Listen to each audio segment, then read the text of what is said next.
Episode uno. Sure, there's one. We speak English over here. Hey, I got some compadres. You know? You got some compadres? I sure don't. Alright, what's up, fam? This is episode 1. You hear that? I do. Only the two, man. What? Only the two hardest dudes in the podcast world could ever get up here playing the hardest dude in the rap game right now. That is true. Salute. The best back and forth, right, Zay? How you doing? Chilling. How about yourself, Shawn? I'm doing good. I was sleeping at dawn. Hey! But you know that the podcast is finally on and popping. Yes. You know we going on. We not stopping. No. Just sitting, living, and chilling. Got the podcast rolling. You know how I'm feeling. All right. Welcome to episode 1 of Discussing the vibes. Discussing the vibe. Had to let you say it, man. Yes, man. Sometimes I be tripping over that, man. So let's get right into it. This is Shawn speaking. Shawn M. People know me from Hillside. That's where I was at Hillside, New Jersey. How about yourself, Zay? You shouting out a whole bunch of towns and names, man. I'm just known as Zay. Z-A-Y. Real short, sweet, and simple. Yeah, People who know me, know me. People who don't, I guess they get to know me. I am by far the most quiet vocal dude you will ever meet in your life. Let's go. But he really has strong opinions and believe in his strong opinions too, by the way. Why you gotta say it like that, man? I'm just out here living my life. You might not agree with me, and I might not say it too eloquently, but I talk a whole lot of crap. Hey, you got to though, man. You gotta stand what you believe in, and that's all that matter. You know, here in the podcast, discussing the vibes. We just literally gonna be discussing vibes. Sometimes it's gonna be good vibes, bad vibes, happy, sad, angry, argument type. You know, there's no real boundaries here. You know, we're gonna be respectful, especially about today's topic. Literally, you know, whatever goes on out there in the world, and we catch wind of it, and we feel like it's worth talking about, we're gonna talk about it. In our first podcast, by the way. The first episode, we didn't do what normal people do. Which we gonna do next time is write down things that we gonna talk about. Why are we telling them about behind the scenes, Shawn? We ain't gotta let them know. Just know we talking about whatever comes to mind. That's true. That's true. Matter of fact, we discussing the vibes, man. So what's the first topic? Should we get the bat out of the hell already? Let's get the elephant out of the room. I don't even know what the bat out of the hell is, but we smooth gonna get the elephant out of the room. All right. Let's go ahead and get this R. Kelly stuff out the way. All right. Before we get into that conversation. I said before, right? Go ahead, man. Yeah. Before we get into that conversation, for the victims. Pray for you, of course.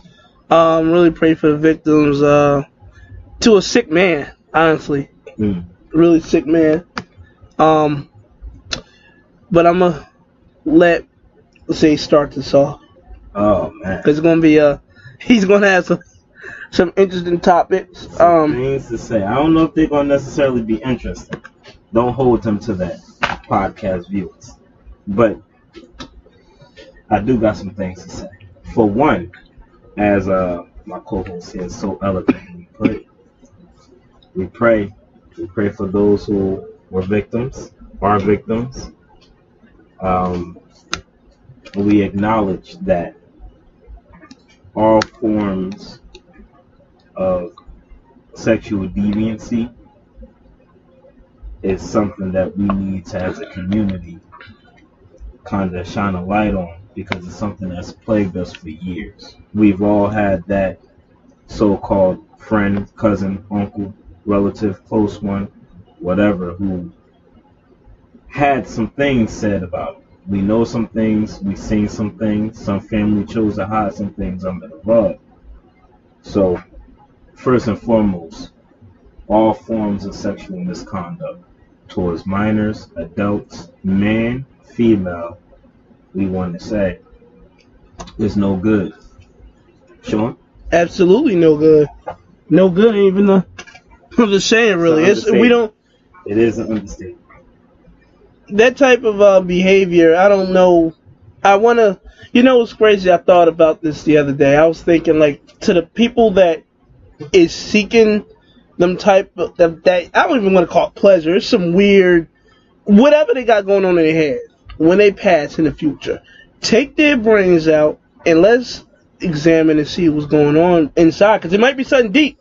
I'm not saying that it's like a mental disability. Let me be clear on that, but it's something. It's something deep that I always think about. Like, what drives somebody to drive around a high school, you know, looking at young girls that are young girls, and then do whatever you want with them. Like, I don't understand that. I never got the gist of that. Like, right. But I tell you one thing, it is a difference in, like, how I say this. Times have changed. I say that times have changed. It's real easy to find out stuff these days. When there's predators around, or there's a inclination of one being around. It's good that we have authorities that could really just take him down before, he gets out in the wild. Right. Social media plays a part too. If y'all see some suspicious activity, like if y'all see a creepy guy roaming around your school or something like that, please say something. Go that far. If you see anything or know of or personally felt any conduct, it's important. I know it's hard, and also I do want to make one thing. These type of things are disorders, so to speak. They are mental issues. Sometimes some of these feelings and urges are onset by some traumatic experience that happened in that person's life, and they then go and reenact that on someone else. So we don't want to create a picture where we're trying to bash those who are sick and need help.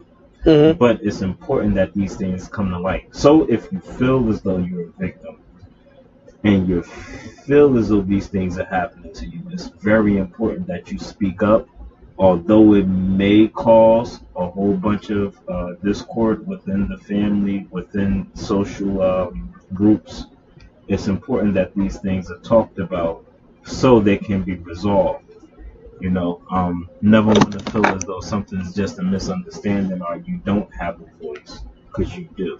So now that we got all of the things out the way here, all of the formalities, let's be real. Gotta come out with them college words, man. Right. Formalities. Why can't you just say that is a light word? No, it's not, man. I ain't go to college, man. So you gotta ease up off the vocabulary, man.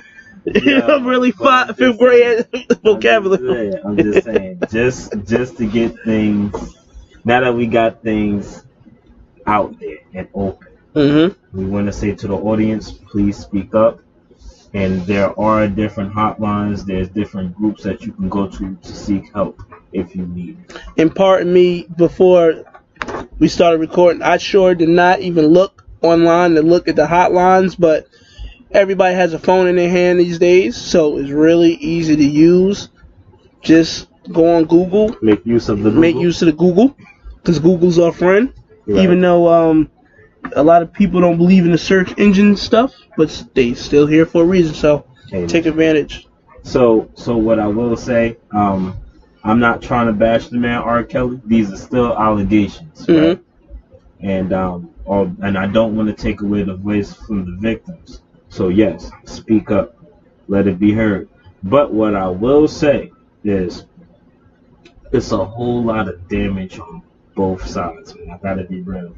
I'm seeing things where, the YouTubers and the social media stars are out there doing smear campaigns on both sides of this thing. You got the victims who have videos, don't know dates, don't know times, have videos of them celebrating with this man that they call their abuser, right? And then in some cases we can say, yes, well, he's their abuser. He manipulated them to be in these positions. Maybe this is before the abuse actually escalated to something that was harmful to them. Maybe they were unknown.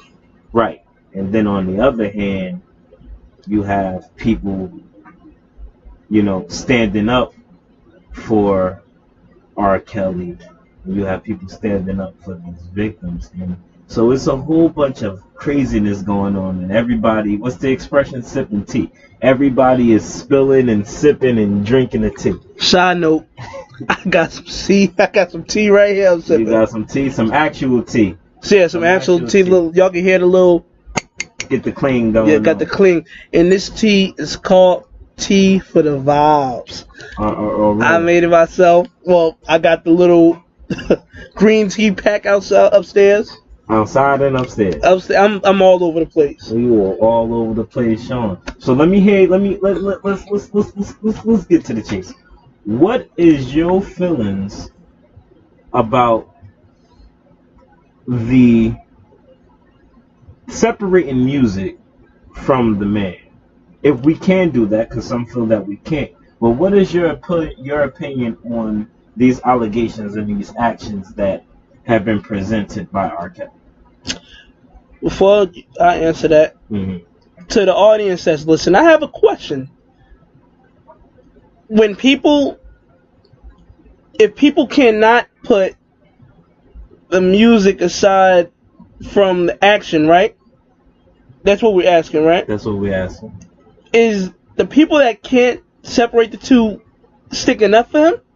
That's just something I want to know. Just for me. Right. I'm asking the audience that because I see some people saying you can't. How can you? Me personally, I can't separate at this point, especially the songs that he had made. Because now I'm thinking about him now. Right. I'm putting him with the music is like you do any other artist. Right. You have a song called Bumpin' Grindin' in the Jeep song. Ignition. I could rock with that song still, because that was I ain't gonna lie. Disclosure, I said it right? No. Disclaimer, my bad. Disclaimer. We all used to listen to R. Kelly music. I think I could speak for me at least. Around the time when he was really popping, I listened to his song.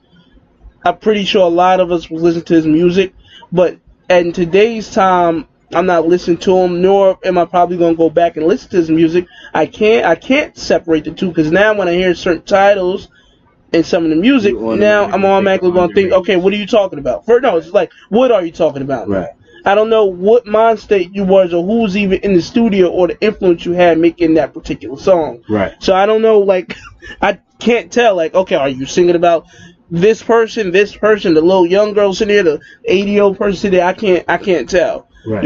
So it's just to play safe. Not for me. Understanding that you can't separate the artistry. And he had hits.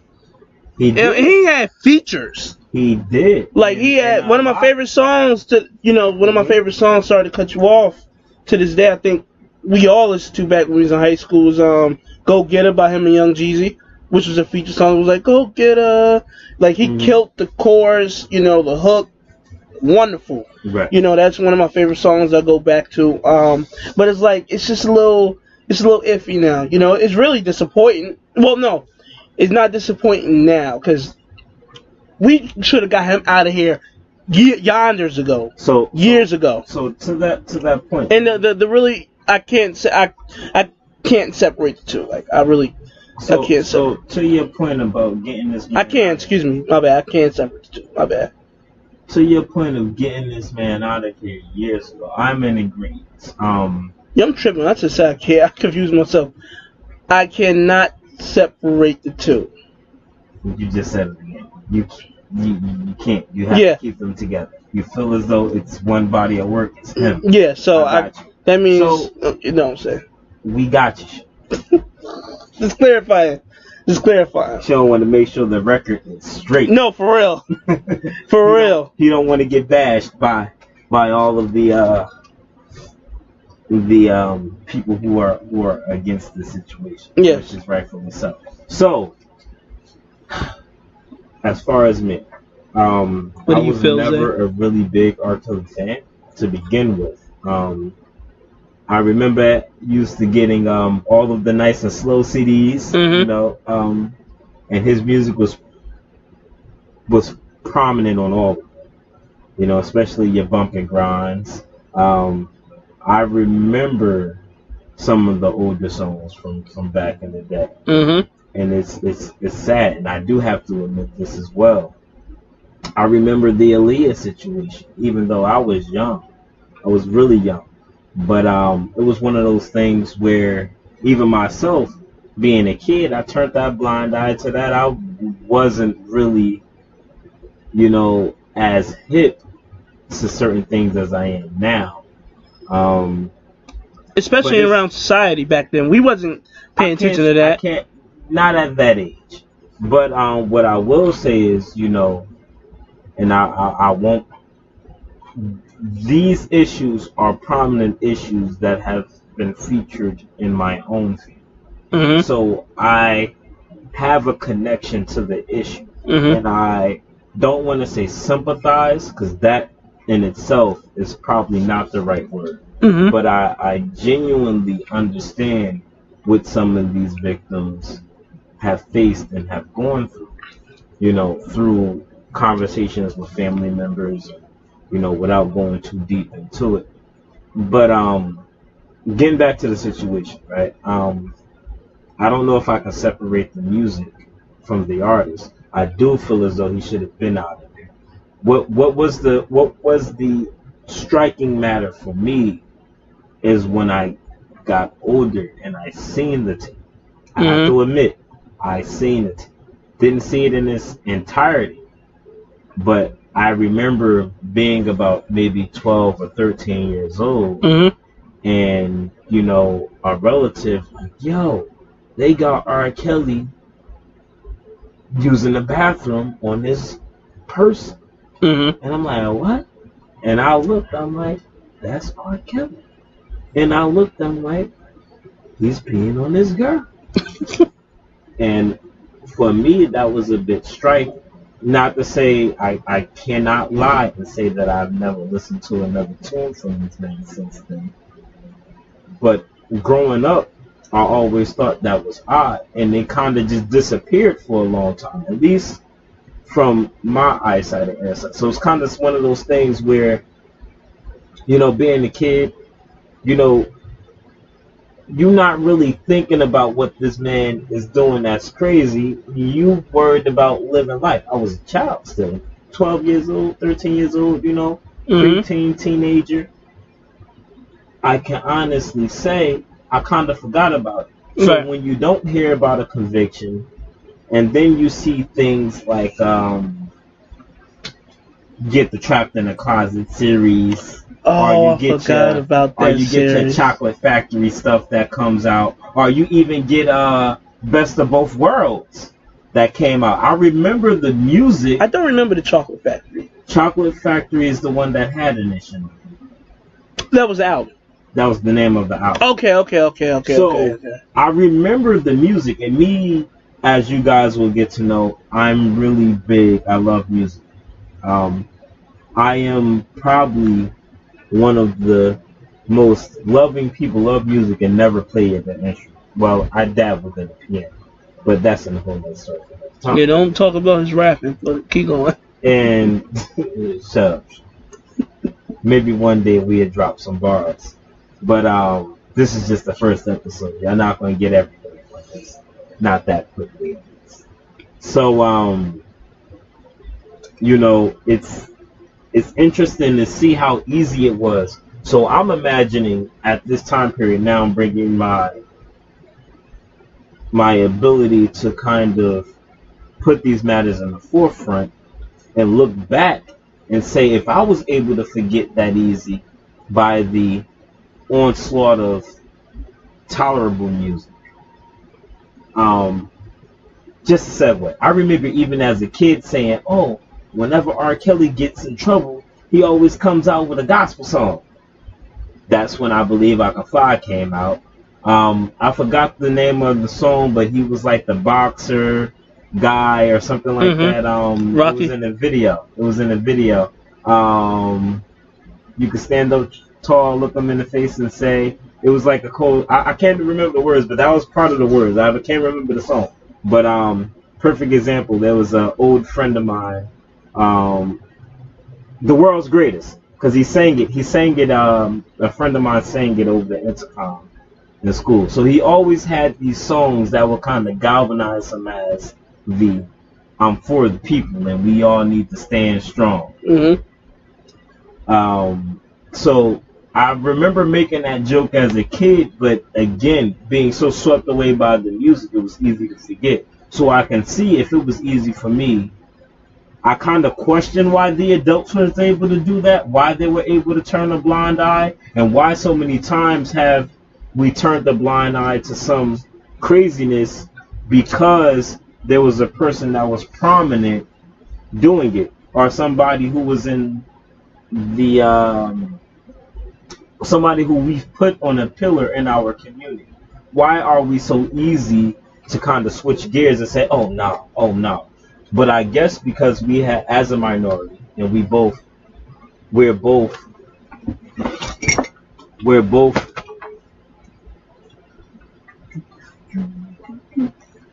that really just happened. If it got caught on camera, if it got caught on audio, there was a gentleman that was asleep in the background who got up and just do his way to the other room. Look, oh man. You can't, these things cannot. Again, this won't happen in the future. This is, if it does, it is the vibe. So it is the vibes. But perfect segue to a very serious one. So before I lose my train of thought, kick my tea over, man. He kicked the tea over. Well, and a lemon's on the floor. God damn. Well, that's definitely not a vibe right there. That is not the vibe. He destroyed the vibe. But we're gonna bring it back. We're gonna bring it back. So anyway, back to what I was saying. We have a lot of little things here as a community that we need to change and fix. But I am wondering, is this going to be the straw that breaks the camel's back? Because for me, watching that video, and me being an adult, I would think that man should be in jail. I mean, I understand there were situations around the court case that presented themselves that kind of stagnated that process. Random. Go ahead. Did you watch Surviving R. Kelly? I did watch Surviving R. Kelly. Okay, we're going to come back to that then. Okay. I just want to ask you that. Go ahead and segue back. As we all know, I am not really good with pop culture stuff. So, as things get brought up here, it might be something that I didn't catch. But and for the record, I didn't even watch the documentary. So. Oh, really? Yeah, I didn't watch it. So, I watched a good portion of it, and I did some research on it afterwards, because some things that happened in there kind of triggered some memories I had about situations dealing with R. Kelly from back in the day. So, for me, I wonder, is this our community's straw, so to speak? Is this the final straw? Because for me, looking back, if I was an adult, that would have bothered me. Watching this man urinate on a young girl. And from recollection, from what I remember, you can tell that was a young girl in the video. It wasn't like that looked like a grown woman. It looked like a girl, right? So I'm gonna leave that there. I'm not gonna go too deep into it. I understand for legal reasons, it probably would have been more beneficial to go with possession of child pornography versus anything else, because they didn't have the victim or the young woman there to say that this happened to me. I heard also that around that when that tape was out, it was in VHS format, correct? I think VHS. Actually, according to the documentary, yes, it was dubbed as a tape. So I mean, so if you was to buy it or get it back then, because I was watching an interview yesterday from somebody that interviewed R. Kelly back in the day, right after that happened, and gentleman was talking about how everybody was giving the tapes out. Like that was like the hot thing on the street. But you had to be careful with it because this was technically child pornography. Right. That was a wild time for that. Like that was pretty interesting. I mean, just think about people actually. Oh, he did this. Like, oh, let me look. You don't get your sick ass out of here. Yeah, that was definitely sick. That was really sick. But yeah, man, like you said, it was a real weird time. I don't remember what the public's eye was at that time period. I do kind of remember people being like, oh, but the person that showed me the tape, I remember we getting it from shout out to LimeWire. I remember we getting it from LimeWire. But we are going to that homage. Shout out to the old P2P era. You know, so that's how I remember her getting it, and then showing me the clip that she showed me, and her whole thing was like, whoa. But I don't think as a whole the community looked at it as that was a child. I think people looked at it like R. Kelly got leaked. But I think everybody's eyes was that was an adult girl, which we all clearly seen that it wasn't. Mm-hmm. But I think psychologically we just said nah, you know. So I guess moving years forward to now, we have the documentary series, the episodic documentary, Surviving R. Kelly. We don't own the rights, so we just stick names out here. Go ahead, Shawn. What you think about you said you didn't watch it. Yeah, I didn't watch it. Have you seen any clips, anything? Mm-mm. Wow. I didn't even think it was necessary for me to watch it personally, because this is nothing new. I mean, for the victims, I might have watched it, but one, you know, I was working, so I wasn't gonna take time out of my day to watch that. Right. You know, especially I'm not, you know, supporting them with his name on it, but I will support the victims. That's what I'm saying. Like, if you're a victim of that, like, you know. So I've got a chance to see it's a 6-part series. It's all done? Yeah, okay. I believe it's all done. All 6 parts of this. I don't know if there's anything else out there. I did watch all 6 parts. I don't remember exactly what was on each part. But what I will say is I know it started off kind of with the Aaliyah situation, and it kind of progressed throughout his music career. I remember the last episode being about certain family members being reunited. So certain victims were able to, for lack of better terms, escape and get reunited with their family. Mm-hmm. Was that from what happened last year?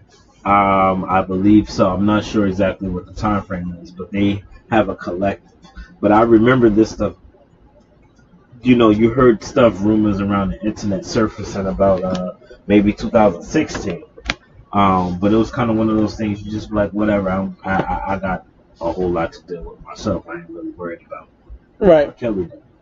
By no means do I mean to say we should naturally turn a blind eye to misconduct. Mm-hmm. But sometimes when you're going through your day-to-day life, if it's not happening personally or someone you personally know, then it's kind of easy to say, I got other stuff to handle. Mm-hmm. So without going too deep into the documentary, and by all means, the audience might not like my feelings and responses on this segment, but I gotta keep it real.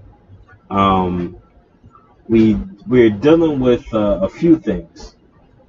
For one, you know, first, you know what? I'm sorry, I have to take a segue because this is what really bothers me, and this is something that we have to look at, even more so than R. Kelly, where I place the blame. I know there's people placing the blame on the victims, people placing the blame on R. Kelly. What I personally have a problem with, R. Kelly is a sick man. Absolutely. right? So psychologically, I can't even say that because again, we have people going through, mental disabilities and disorders and issues that they might need help for. Mm-hmm. What I have a problem with is handlers. There were people put in position to keep this stuff a secret for however long it was a secret for. There were people, according to the documentary, if this stuff is fabricated, then, that's another thing that we have to do. Mm-hmm. But we have people in his team literally doctoring evidence or forging paperwork or helping cover up lawsuits to make sure this man stays protected, to make sure they keep their pockets locked. Which to me says, well, how dare you? Mm-hmm. This man just hurt this young lady, this minor, this child, and you're helping cover up. Like, I think this was in the first episode. I might be wrong. There was a manager that he had who literally said he helped cover up the fact that Aaliyah was a minor when she got married to him. And because the rest of the things are allegations, and by all means, I don't want to shame the victims, but unless there's more proof that comes out, like a lawsuit, a court case, charges, and they stick, you're going to say alleged. Leave them as alleged, or I have to leave them as we don't know the situation, because I can't judge somebody when there isn't enough proof. What I can say is the things that we do have, documentation. And just because you get off on something or you're not found guilty does not mean you did not commit the act. So,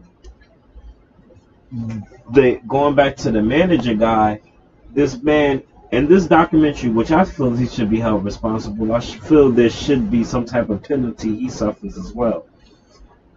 He literally said he helped forge documents to lie about Aaliyah's age. So much so that I think it was, somebody can go fact check this, I believe 97, 98, Aaliyah had to sue whatever county that was in. I believe it was Cook County.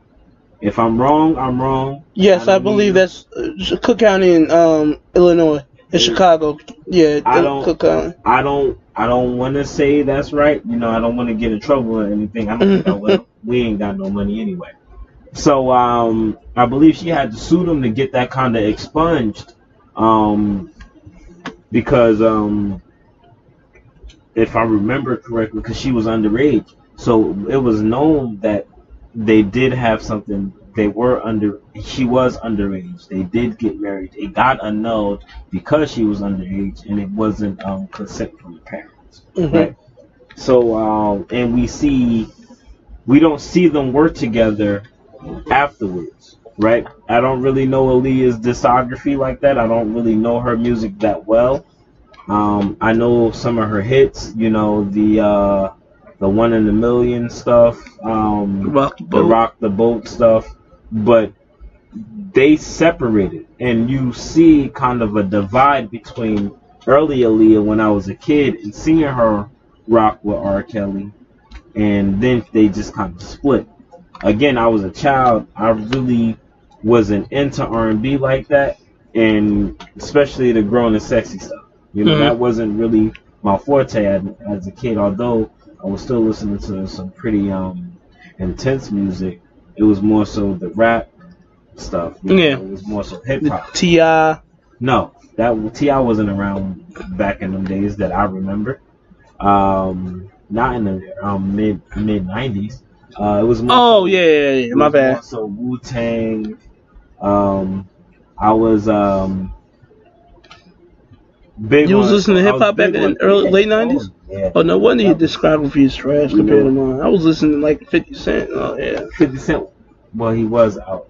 But Get Rich or Die Trying was my first album I bought. Really? Hip hop album. Wow. My first hip hop album I bought, I can't even consider Get Rich or Die Trying. I didn't mean to segue, but let's go back. Way in here. Yeah. But I will say my first album that I bought was 36 Chambers. And I didn't buy it, but I was a big fan of AZ's Do or Die. Another conversation for another time. But I really don't want to sit in this sour mood of R. Kelly right now. So let's although switch we gears. did have to talk about it because that's what's prevalent. That's what the vibe is right now. That's what pop culture is talking about. You can't turn a corner without hearing R. Kelly or a survivor. And though we are a good vibe in here, and this is really what the podcast is really going to be about. Any vibes, really, honestly, but R. Kelly is a sick vibe. You need to go in the damn, what's the lake in Chicago? The Lake Michigan or the Michigan Lake, whatever it is. Go in there, sit under the league, 1,000 feet league, whatever the water is, wow. And just think about what you did, man. All right, allegedly, just think about what you did, man. What I will say is, although these new victims I can't really speak for, they were, from my understanding, 17 and up, with some of them even in their 30s, I believe. But they were so-called consenting adults, except for that law that's described as the man law, which is something R. Kelly might have to deal with if he got pulled into court, which can give him 10 to 20 years depending on the circumstances and the laws and statutes of limitations, which I don't know. I am no lawyer. Is that a law? I was going to ask you a question. Is that a law for Illinois, or is that a U.S. law? That's anywhere. A law. That's a federal law. Okay. So I don't know the ins and outs about it, but what I do know about it, that could be something that would stick him to the wall, so to speak.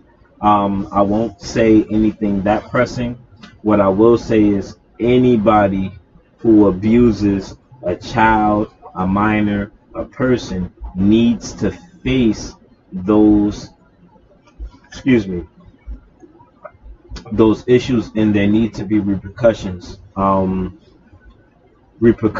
dealing with them. The allegations will remain allegations until there's proof proving them, and if there are proof, they got to deal with that as well. I'm going to rest my case on that. I don't want to get too deep into it because it's a sick situation, and I understand that's a sick man, and I hope he gets the help he needs and the rehabilitation he needs. And I also hope that these victims and even past victims get the proper respect and things that they need necessary for them to heal and to continue to grow and live life.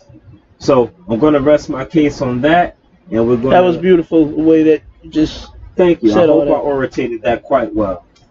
You did. And I'm going to leave off on that note, too. Just saying, pray for the victims. R. Kelly, you a sick fuckhead. Wow. You need help. Excuse my vulgar language, but that's how I feel, honestly.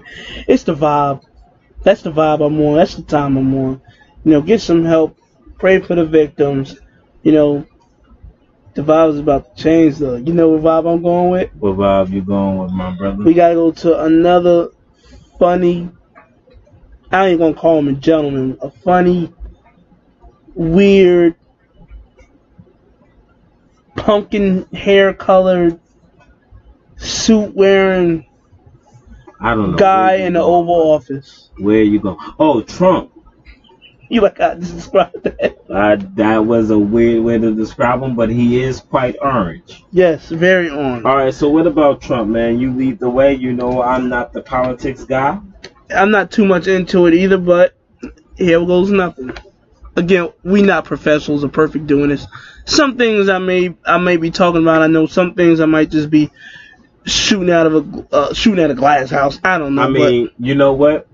We could be really wrong, or we could be really right, or we could be right wrong. But either way, you're gonna get something where you can say, "Yo, these guys are straight trash," or you can get something where they say, "Oh, we kind of educated." Oh, and by the way, you can call us trash. You got the opinion to say that. We take all type of energy that come our way. All right. If you think we good, we appreciate you. If you hate us, thank you. Long as you tune in and listening, you can talk about me, my voice, talk about him, his voice, talk about his trash rapping and my good rapping. As long as you're talking about us, I like we're the way good. you threw that little sneak diss in there, Shawn. You know, I like the way you did that. Just let us know. But so about this wall situation, Right. I actually want to get into that next episode because it's still going to be going on, and I want to do a little more research on it fully. Besides he doing a shutdown for a wall, it's a little more than that. Okay. And I want to talk about also the people that's not getting their money working for the government. But I will say this to the people that is working for the government that is affected by the shutdown. It's still going to work knowing you're not getting paid. I do salute you because you do contribute to this country's safety at the end of the day for the TSA workers in the airports, even though I know they're about to stop going to work next week.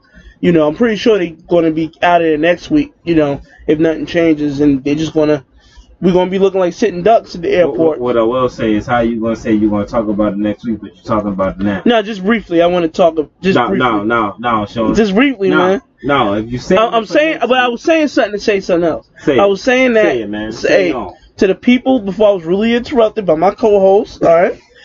To the people that's getting paid and not getting paid working for the government that's affected by the shutdown, I commend you for your services, all right? That's it. Salute. And you know what? This is our first episode of Discussing the Vibes. And this is our first episode. Guarantee you the next episode is going to sound a whole lot different. Going to definitely have a lot more energy. I'm not going to lie. I sound kind of laid back and chill today. My co-host also, but that's what happens when we have that type of vibe. Who knows? Maybe next vibe we're going to be sitting on the beach with Coronas on our hand with an umbrella coming out of it. You never know.